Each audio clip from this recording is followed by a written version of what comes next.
Great Indian food with বাসন্তী চ্যানেলে আপনাদের সবাইকে স্বাগত জানাই। আজকে আমার আরও একটা নতুন রেসিপি, বাসন্তী পোলাও। এই বাসন্তী পোলাও খুব জনপ্রিয় একটা রেসিপি। আর এই বাসন্তী পোলাও কিভাবে খুব সহজে বানিয়ে নেওয়া যায় সেটাই আমি আজকে আপনাদের আমার ভিডিওতে করে দেখাবো। তবে আসুন এই বাসন্তী পোলাও আমরা আজকে করে দেখাই। আসুন।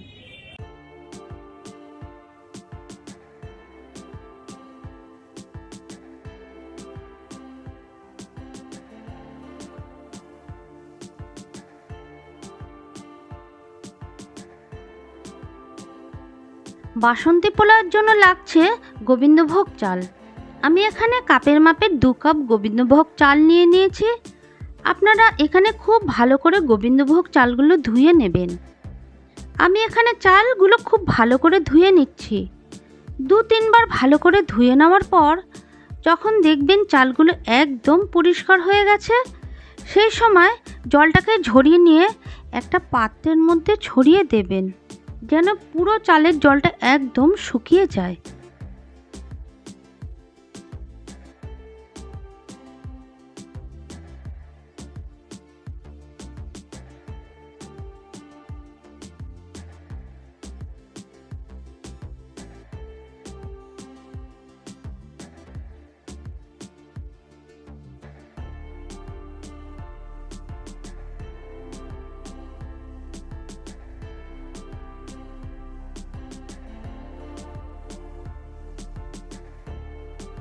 গ্যাসে একটা ছোট কড়াই গরম করে নিন। তাতে 2 চামচ ঘি দিয়ে দিন।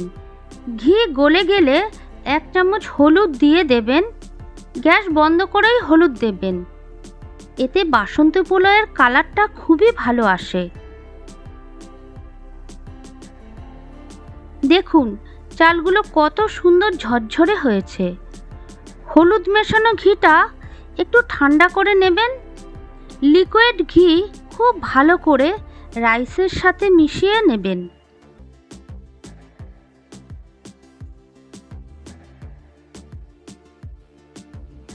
এক চামচ আদা বাটা মিশিয়ে নিচ্ছি।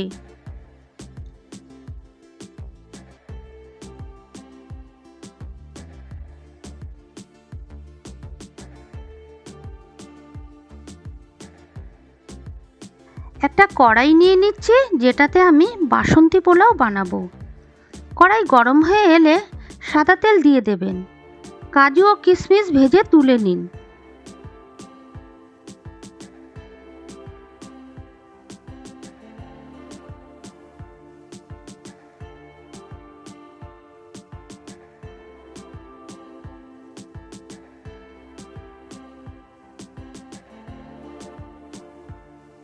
অবশিষ্ট তেলে 4টে তেজপাতা, 4টে শুকনো লঙ্কা, দারচিনি, লবঙ্গ, এলাচ দিয়ে নেড়েচেড়ে যখনই দেখবেন খুব ভালো একটা গন্ধ বেরিয়েছে, সেই সময় দিয়ে দিতে হবে হলুদ ঘি মাখানো গোবিন্দভোগ চাল। সমস্ত কিছু একটু মিশিয়ে নিয়ে পরিমাণ মতো জল দিয়ে দেবেন। জলের মাপটা দেখে নিন। এখানে আমি 2 কাপ চাল নিয়ে নিয়েছি, তাহলে জল নিতে হবে 4 কাপ। যদি দেখেন গোবিন্দভোগ চালটা পুরনো চাল, তাহলে আরও হাফ কাপ জল দিয়ে দেবেন। একটা ছোট্ট টিপস, বাসন্তী পোলাও বানানোর জন্য সব সময় পুরনো গোবিন্দভোগ চাল ব্যবহার করবেন। এতে চালগুলো গলে যাওয়ার সম্ভাবনা কম থাকে।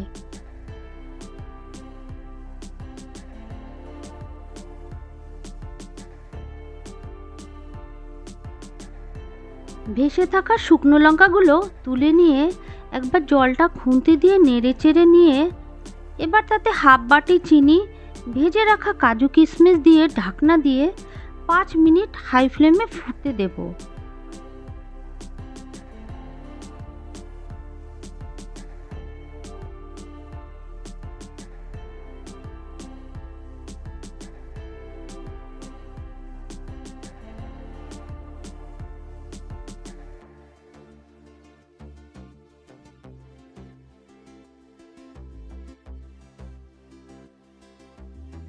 পাঁচ মিনিট পরে ঢাকনা খুলে পরিমাণ মতো নুন দিয়ে দেব। নুনটা ভালো করে মিশিয়ে নিয়ে গ্যাসের ফ্লেম কমিয়ে দিয়ে আরও 10 মিনিট ঢেকে রেখে দিন।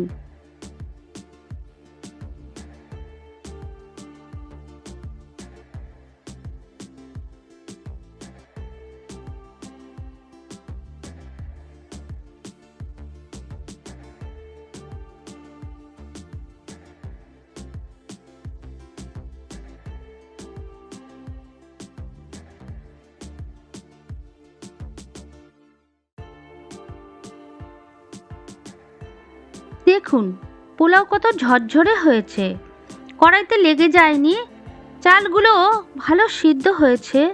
1 চামচ ঘি দিয়ে 5 মিনিট মতো ঢেকে রেখে দেবেন। ঘি দিয়ে যদি একটু ঢেকে রেখে দেন তাহলে পোলাও দিয়ে খুব ভালো গন্ধ বেরোয়।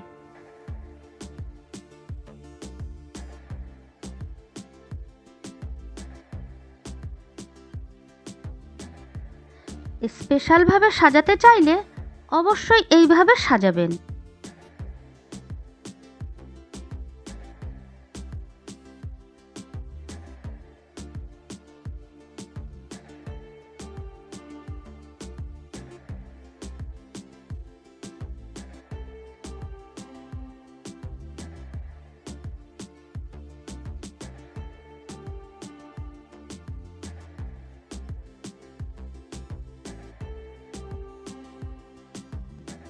একদম পারফেক্ট বাসন্তী পোলাও রেডি। এই রকম মিষ্টি মিষ্টি বাসন্তী পোলাওয়ের সাথে ঝাল ঝাল মটন কষা থাকলে পোলাওয়ের স্বাদ যেন দ্বিগুণ হয়ে যায়।